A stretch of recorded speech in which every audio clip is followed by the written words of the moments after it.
제 고향은 강원도 강릉입니다. 강릉 사람들의 놀라운 특징 중에 하나는 자신들이 강원도 사투리를 구사한다는 사실을 잘 모른다는 것입니다. 특히 강릉에 사는 아이들은 자신들의 말투가 전라도나 경상도에 비하면 서울 말과 거의 다를 바가 없다, 그렇게 굳게 믿고 있습니다.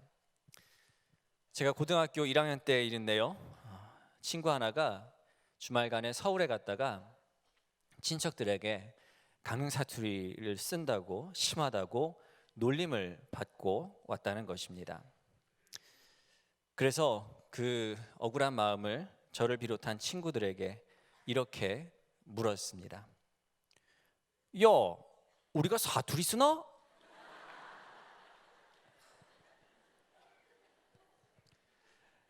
우리는 흔히 내 자신에 대해서 이야기를 할 때 나보다 나를 더 잘 아는 사람은 없을 것이라 그렇게 생각을 합니다. 그러나 우리는 우리 자신에 대해서 잘 모릅니다.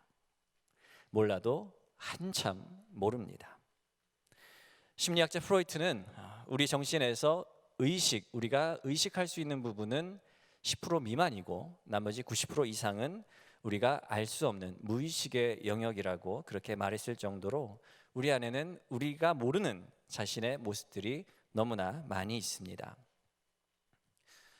우리가 참 내 자신에 관해서 알고 싶은 것들 중에서 참 알고 싶은데 그걸 알기가 어려워서 힘든 것 중에 하나가 바로 우리의 직업에 관한 문제가 아닐까 싶습니다. 혹은 천직이라고 표현을 해볼까요? 사람은 누구나 천직을 갖고 싶어 합니다. 나한테 딱 맞고 나한테 가장 잘 내가 어떻게 보면 하나님 앞에서 살아가면서 가장 잘 내가 영광 돌릴 수 있는 그런 자리를 원하게 마련입니다. 그런데 한번 이렇게 생각을 해볼까요? 과거에는 대부분 사람들은 부모의 직업을 물려받았습니다.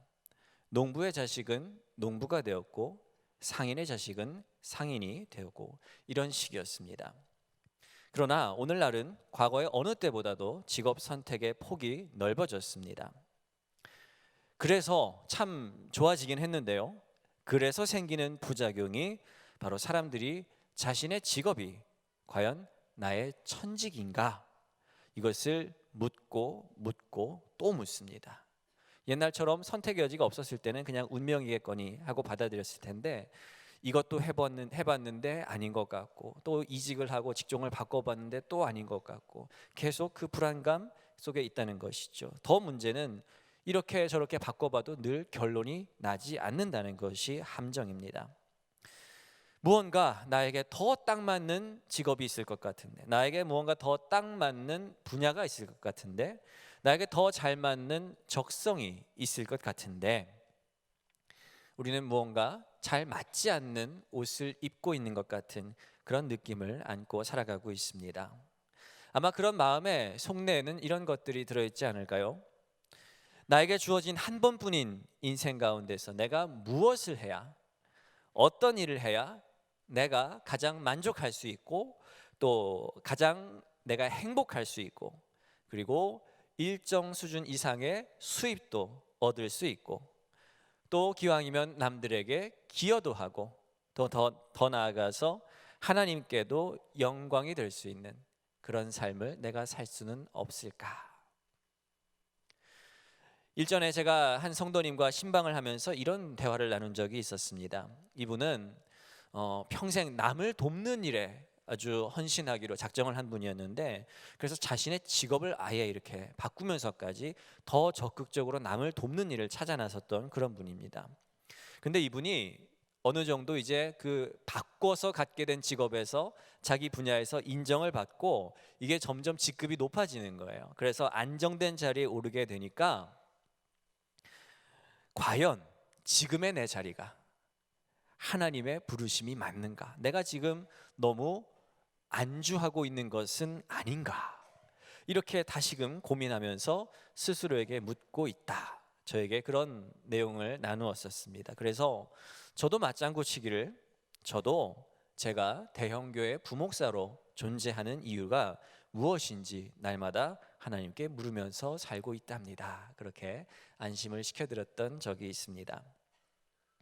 사랑하는 여러분, 여러분께서는 여러분에게 주어진 그 삶의 모든 가능성을 다 살아내면서 실현하면서 살고 계십니까?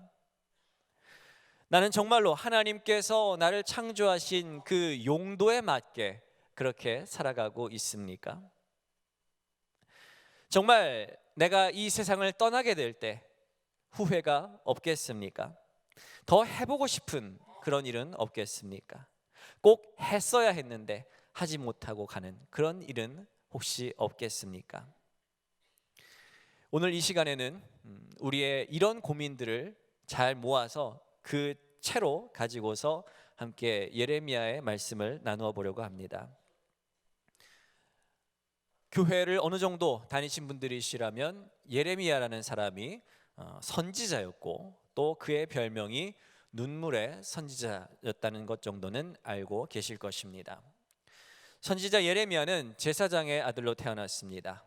남유다 왕국이 멸망하기 전 요시야 왕 13년에 예언자로 부름을 받아서 이제 예루살렘이 멸망한 직후까지 그렇게 예언자로서 활동을 하였습니다. 나라가 망해가던 때에 그렇게 활동을 하였으니 그때는 역사상 가장 위급했던 시기라 해도 과언이 아닐 것입니다. 이런 국운이 기울어져가는, 나라가 망해가는 이런 상황에서 예레미야는 멸망해가던 유다 왕국에, 그 유다 왕국에 있던 사람들의 귀에 거슬리는 하나님의 말씀, 하나님의 메시지를 전해야만 했습니다. 그렇기에 눈물의 선지자라는 이름은 그냥 붙여진 것이 아닙니다. 하나님께서 전하라 하시는 말씀을 전하는데 그 말씀을 전할 때마다 사람들은 본인을, 예레미야를 너무나 싫어했고 박해했기 때문에 그의 입에서는 탄식이, 눈에서는 눈물이 마를 날이 없었습니다. 오늘 말씀은 우리가 1장을 읽었죠. 바로 그 예레미야에게 하나님의 소명, 부르심이 임하는 장면입니다. 하나님께서는 우리가 제3자 입장에서 봤을 때는 참 감동스러운 말씀으로 예레미야를 선지자로 부르십니다. 5절 말씀에 이렇게 기록이 되어 있습니다. 내가 너를 모태에 짓기 전에 너를 알았고 내가 배에서 나오기 전에 너를 성별하였고 너를 여러 나라의 선지자로 세웠노라.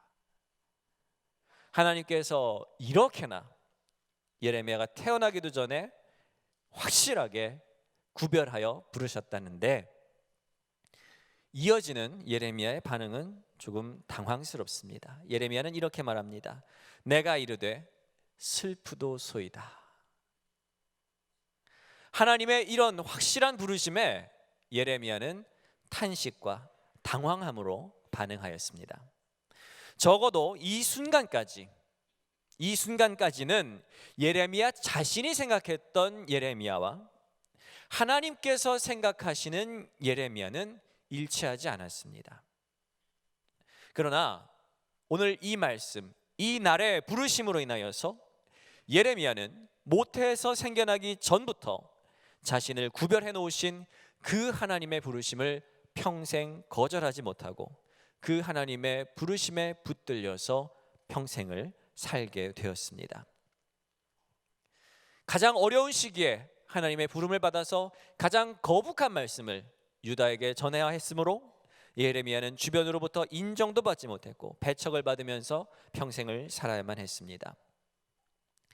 그러나 이 말씀을 읽는 우리는 결단코 이러했던 예레미야의 일생을 불우한 일생이었다, 그렇게 함부로 말할 수 없습니다. 부족한 인생이라거나 하등한 인생이었다, 우리는 절대 그렇게 말을 하지 못합니다. 그 이유는 무엇입니까? 바로 그의 삶이 자신의 선택이 아니라 하나님의 선택에 의해서, 하나님의 부르심에 의해서 이루어진 삶이었기 때문입니다.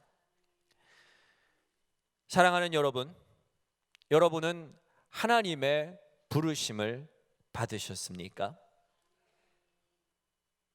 하나님께서 나를 너무나 확실하게 예레미야처럼 그렇게 불러주셔서 예레미야처럼 꼼짝하지 못하고 주님만을 따르는 그러한 삶을 지금 살고 계십니까? 여러분의 삶의 동력을 한 단어로 표현하면 무엇이 될 수 있을까요? 어떤 분들은 나의 욕망이 나의 삶을 이끌어가는 동력이다 이야기할 수도 있고요.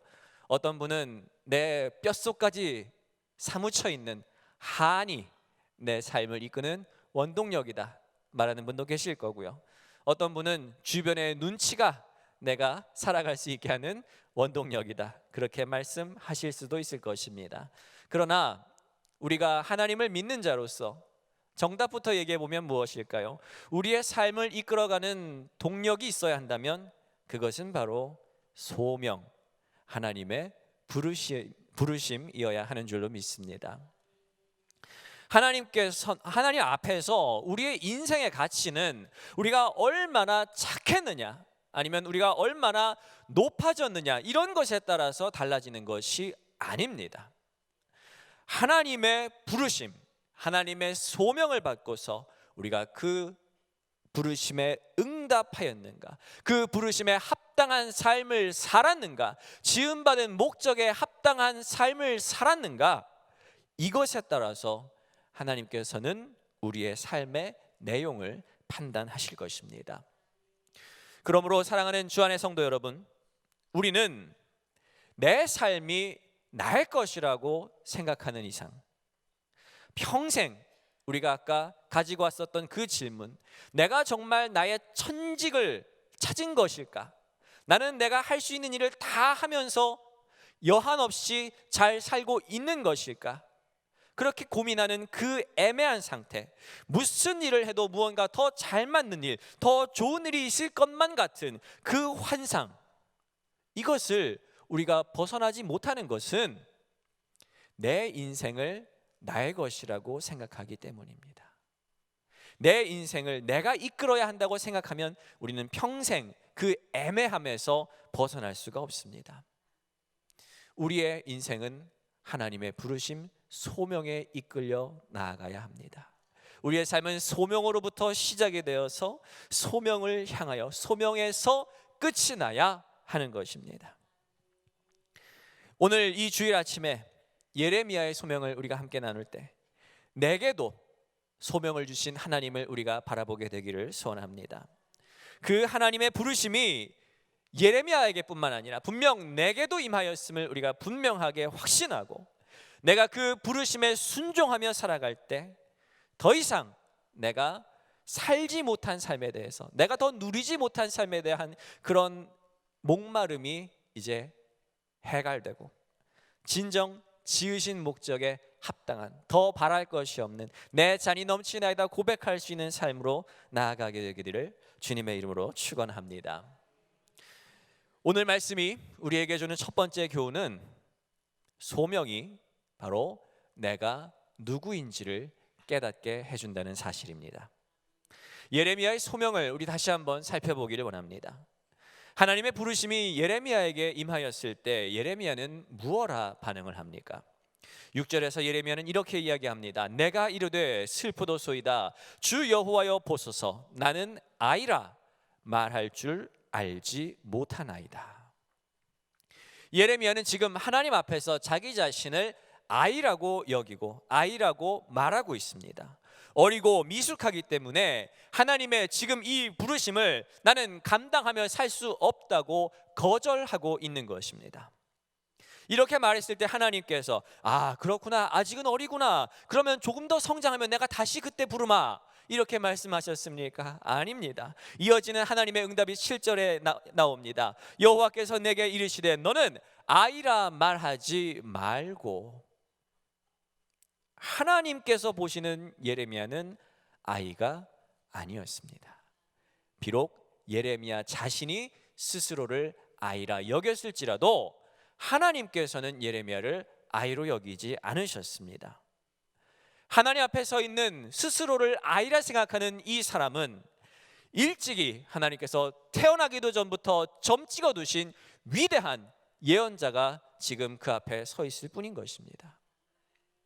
예레미야는 스스로 생각하는 자신이 아니라 하나님이 생각하시는 자신의 모습을 이제 이 부르심을 통하여 받아들이게 되었습니다.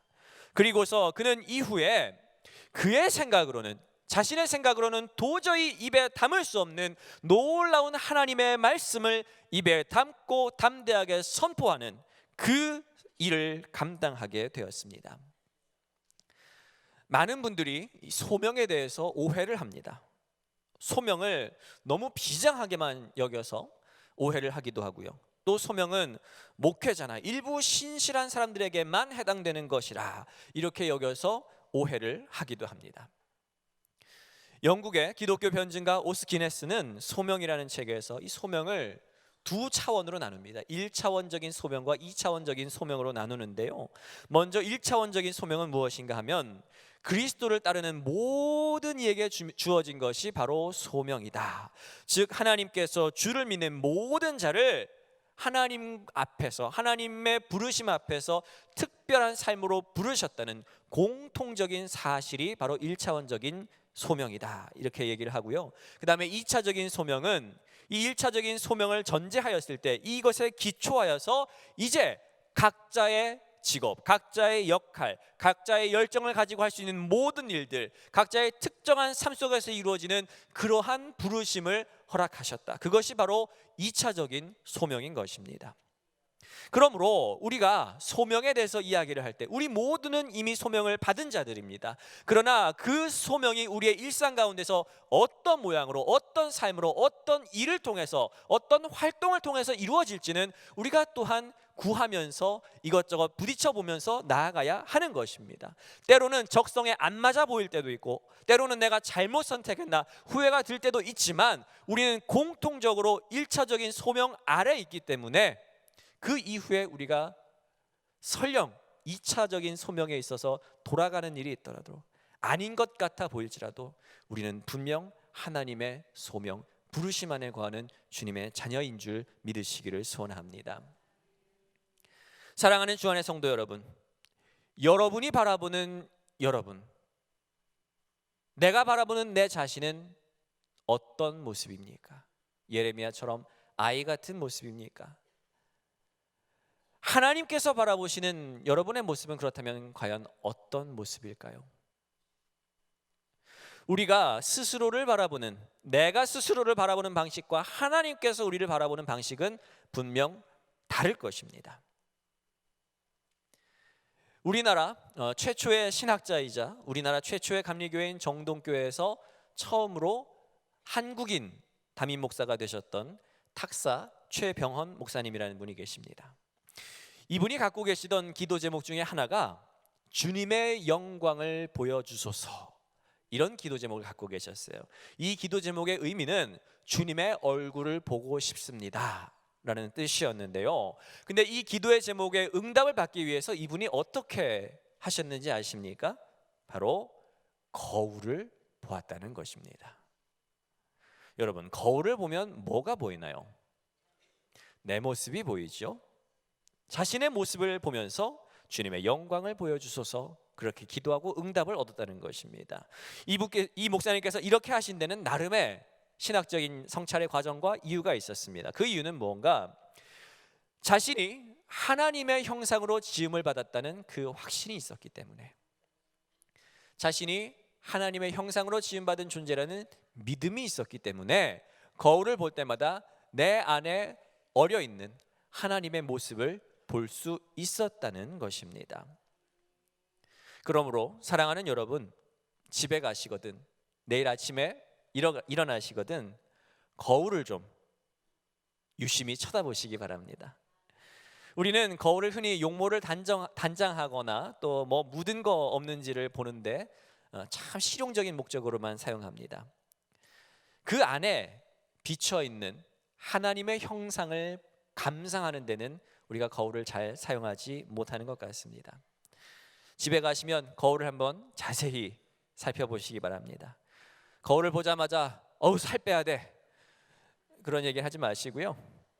하나님의 형상이 지금 거울에 비친 내 모습 어느 구석까지 서려 있는지 한번 발견해 보시고, 내 얼굴에 담겨있는 그 세월의 흔적을 통해서 하나님의 부르심이 어떻게 담겨져 왔는가, 내 세월의 흔적은 하나님의 부르심을 온전히 담아내는 삶이었는지 한번 진지하게 돌아보는 시간이 있기를 소원합니다.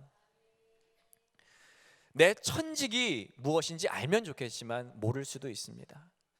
무엇일지는 설령 잘 모르더라도 분명한 것은 우리가 하나님 앞에 서게 되었을 때 하나님께서는 내가 과연 누구인지를 분명 깨닫게 해주신다는 것입니다. 하나님의 부르심을 통해서 진정 내가 누구인지, 내가 하나님 앞에 부름받은 자가 맞는지 확증하고 나아가시는 저와 여러분 되시기를 소원합니다. 두 번째로, 소명은 내가 무엇을 해야 할지를 깨닫게 해줍니다. 예레미야가 아이가 아니라는 사실을 깨닫게 하신 하나님께서는 곧바로 이어서 이렇게 말씀하십니다. 내가 너를 누구에게 보내든지 너는 가며 내가 내게 무엇을 명령하든지 너는 말할지니라. 소명을 받은 예레미야에게 사명이 주어졌습니다. 이 소명과 사명이 비슷하게 들리실지 모르겠지만 다른 말입니다. 소명이 영어로 call, 부르심을 의미한다면 사명은 영어로는 미션, 임무를 뜻합니다. 하나님께서 분명 부르신 자들이라면 또한 그 이후에 주어지는 임무가 있는 것입니다. 예수님께서도 또한 이 땅에 오셔서 공생의 사역을 시작하실 때 이 땅에 계시는 동안 본인의 사명이 무엇인지를 분명하게 알고서 누가복음 4장 18절 19절 말씀에서 이렇게 선포하셨습니다. 주의 성령이 내게 임하였으니 이는 가난한 자에게 복음을 전하게 하시려고 내게 기름을 부으시고 나를 보내사 포로된 자에게 자유를, 눈먼 자에게 다시 보게 함을 전파하며 눌린 자를 자유롭게 하고 주의 은혜의 해를 전파하게 하려 하심이라 하였더라. 아멘. 예수님께서는 이렇게 본인께서 선포하신 그 사명을 실천하셨고 또한 그 사명을, 그 임무를 결국에는 십자가에서 모두 완수하셨습니다. 사랑하는 여러분, 우리에게도 하나님의 부르심과 더불어서 우리에게도 임무, 우리에게도 사명이 주어졌음을 여러분 믿으십니까? 그렇다면 여러분 그 임무들을 잘 완수하며 살고 계십니까? 오늘날 이 사회에 문제가 있다면 책임지지 않는 삶을 사는 것이에요. 사회의 지도층이라는 사람들은 무슨 사고가 나면 면전에서는 제가 다 책임을 지고 전적인 책임을 지고 그렇게 말을 하지만 뒤돌아서서는 어떠한 책임도 지지 않고 살고 있습니다. 기업들은 어떻습니까? 성과가 없는데 성과급 잔치를 벌이고 있습니다. 우리가 무슨 일을 하든 간에 소명이 있는 사람인지 없는 사람인지를 구별하는 방법 중에 하나가 바로 맡은 일에 책임을 다하는가, 이것입니다. 내가 맡은 일을 해나갈 때 설령 손해를 볼지언정 끝까지 책임지는 사람에게 하나님께서 복을 주실 줄로 믿습니다. 하나님의 말씀에 대하여서 끝까지 책임을 졌던 예레미야였습니다. 그 예레미야에게 주어졌던 복이 무엇입니까? 오늘 말씀 8절에 예고가 되어 있습니다. 너는 그들 때문에 두려워하지 말라. 내가 너와 함께하여 너를 구원하리라. 나 여호와의 말이니라. 예레미야가 하나님의 말씀을 책임졌을 때 하나님께서는 예레미야의 영혼을 책임지셨습니다. 그를 틀림없이 구원하셨습니다. 하나님의 부르심 그리고 임무를 맡으신 사랑하는 주안의 성도 여러분, 지금 이 순간 여러분은 내가 무엇을 해야 되는지를 잘 알고 계십니까?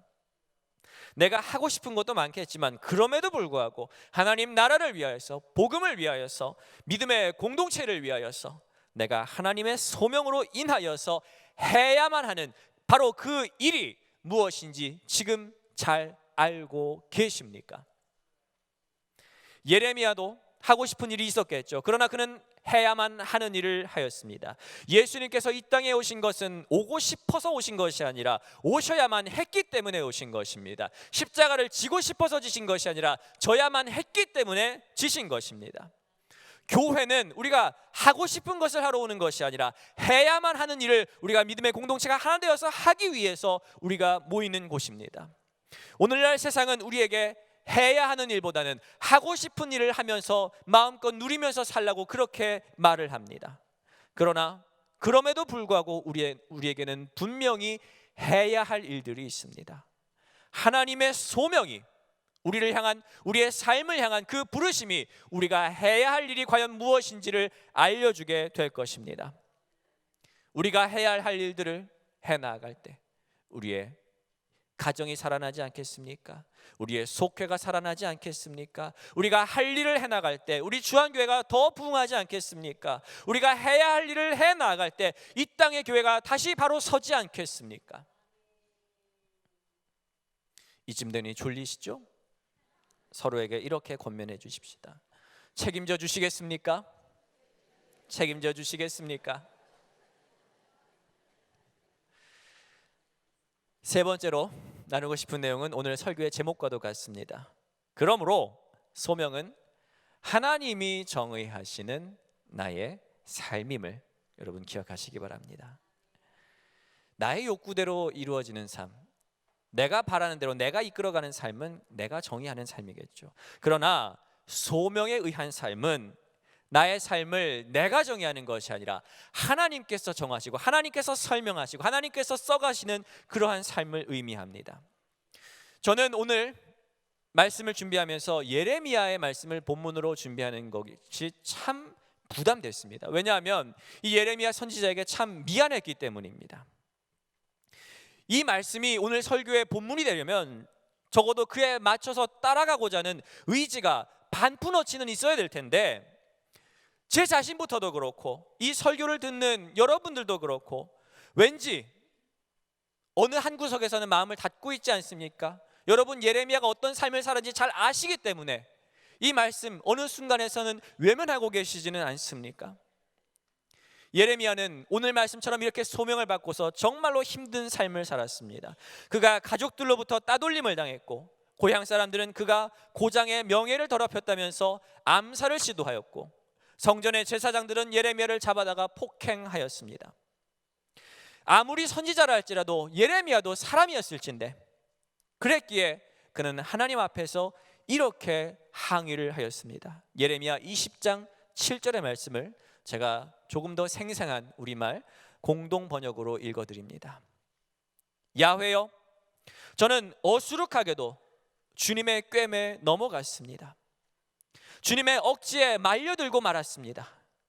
그래서 날마다 웃음거리가 되고 모든 사람들에게 놀림감이 되었습니다. 이 얼마나 처절한 탄식입니까? 그럼에도 이렇게 인간적으로 하고 싶은 말이 많았음에도, 그 소명의 길 가운데서 벗어나고 싶었음에도 예레미야는 자신의 삶을 결국 끝까지 하나님께서 하고자 하시는 대로 하시도록 놔두었습니다. 그의 인생은 우리 관점에서는 참 불행해 보였을지 모르겠지만 하나님께서 그의 인생을 정의하셨는데, 하나님께서 그의 인생을 들어 사용하셨는데 예레미야가 어찌 천국에서 큰 자로 여겨지지 않겠습니까? 사랑하는 주 안의 성도 여러분, 여러분의 삶은 무엇으로 설명되는 삶입니까? 어찌 보면 우리도 결국은 이 시대의 아들, 시대의 딸들인 것 같습니다. 우리 주변을 둘러싸고 있는 그런 시대적인 상황, 요건, 이런 것들이 우리가 갖고 있는 생각에 너무나 큰 영향을 미치고 있어요. 이 시대는 어느 때보다 남에게 의존하지 않는 것을 미덕으로 여깁니다. 개인주의라고 표현해 볼 수도 있겠는데, 이 개인주의의 영향으로 우리는 이렇게 생각하죠. 내가 너에게 피해를 안 끼칠 테니 너도 나에게 간섭하지 마라, 피해 입히지 마라.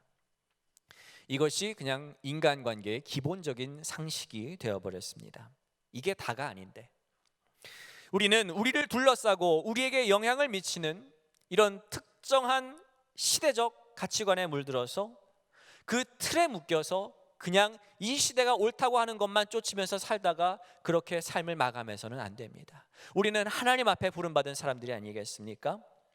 우리의 삶은 그런 시대적인 틀을 넘어서서, 우리를 둘러싸고 있는 상황의 틀을 넘어서서 오직 하나님의 소명으로, 변치 않는 하나님의 소명으로 설명되는 그러한 삶을 살아야 하는 줄로 믿습니다. 우리가 이런 소리를 들어야 되지 않겠습니까? 아, 그 사람은 무언가가 달랐어. 저 사람을 보면 하나님이 살아계신 것 같아. 저 사람은 이 시대 사람과 다른 사람 같아. 이런 말을 우리가 들어야 하지 않겠습니까? 사랑하는 여러분, 우리의 삶은 그렇기에 분명 하나님의 부르심에 의해서 우리의 삶이 정의되어야 합니다. 그 소명으로 하나님과 우리가 단단하게 연결이 되어서 내가 잘 되든 못 되든 어떤 상황에 있든지 내 삶은 변치 않고 그 부르심에 의하여서 설명이 되어야 합니다. 그 부르심에 의해서 앞으로 나아가는 삶을 우리가 살아나가야 합니다. 우리 인생은 알 수 없지만 그 가운데서도 우리가 분명하게 한 가지 알 수 있는 것은 하나님께서는 우리가 지금 모습 그대로만 살아가라고 우리를 그렇게 부르지는 않으셨다는 것입니다. 더욱더 풍성하고 또한 하나님께서 그 부르심에 합당한 더 놀라운 삶으로 우리를 불러내셨다는 것입니다. 나는 나를 잘 알지 못하지만 하나님께서는 나를 잘 알고 계십니다.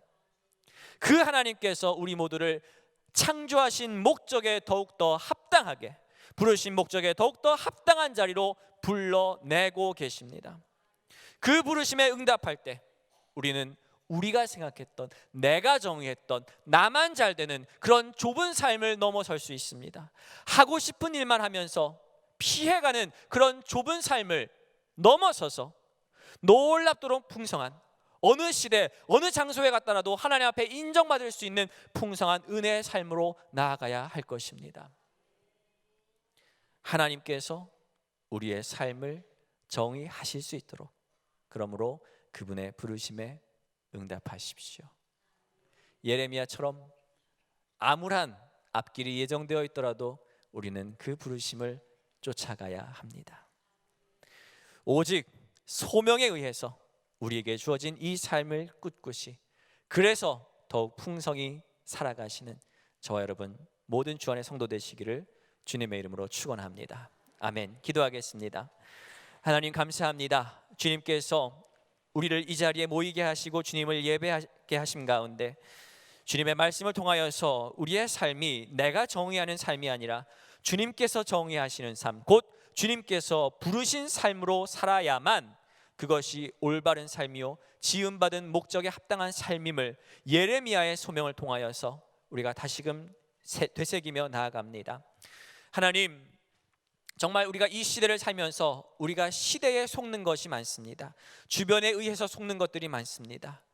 영원하지 않은 것들을 우리의 삶의 목표로 정하고서 우리가 헛된 것을 좇고 있습니다. 그러나 그 모든 시대를 뛰어넘어서, 그 모든 가치관을 뛰어넘어서 영원히 어제나 오늘이나 동일하신 예수 그리스도의 그 가치관을 우리의 마음속에 새기고 우리의 삶을 주님 곁으로 거룩한 것으로 불러내신 하나님을 의지하며 나아가길 소원하니, 하나님 우리를 붙잡아 주시옵소서.